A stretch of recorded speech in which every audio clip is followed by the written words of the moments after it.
क्या आपने कभी शीशे में खुद को देखते हुए ये महसूस किया है कि आपका अक्स आपको घूर रहा है? क्या आपने कभी सोचा है कि अगर वही अक्स एक दिन आपकी जगह लेने लगे तो आप क्या करेंगे? रात का समय था। छत पर बैठा राजन चुपचाप आसमान को देख रहा था। ठंडी हवा चल रही थी, लेकिन उसके दिल में एक अजीब सी बेचैनी थी। उसके हाथ में मोबाइल था, पर ध्यान कहीं और था। उसकी आंखों के सामने बार बार उसके छोटे भाई आर्यन का चेहरा घूम रहा था।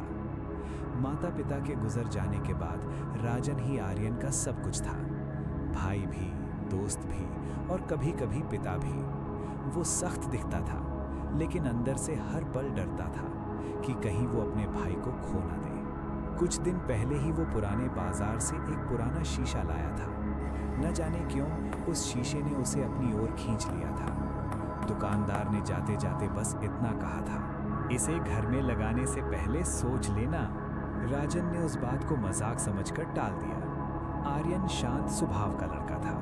वो ज्यादा बोलता नहीं था, लेकिन उसकी आंखों में सवाल हमेशा रहते थे। उस दिन जब उसने पहली बार उस शीशे में खुद को देखा तो उसका दिल अचानक भारी हो गया। उसे लगा जैसे उसका अक्स उसे पहचानने की कोशिश कर रहा हो। उसने धीरे से खुद से कहा, क्या मैं सच में यही हूँ? रात को आर्यन फिर से शीशे के सामने खड़ा था। कमरे में सन्नाटा था। तभी उसने देखा शीशे में उसका अक्स मुस्कुरा रहा था, जबकि उसके होंठ बिल्कुल स्थिर थे।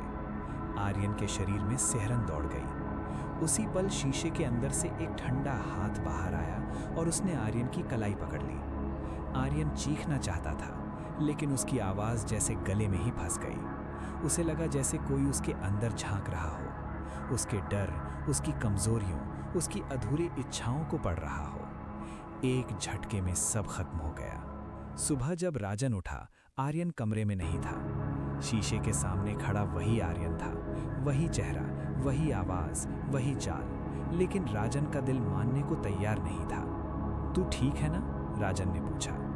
आर्यन मुस्कुराया, थोड़ी ज्यादा देर तक। हाँ भैया, मैं बिल्कुल ठीक हूँ। लेकिन वो मुस्कान, वो इंसान ही नहीं थी। उस रात राजन ने बेताल से सवाल किया, अगर कोई अपना इंसान शीशे में कैद हो जाए तो क्या उसे बचाया जा सकता है?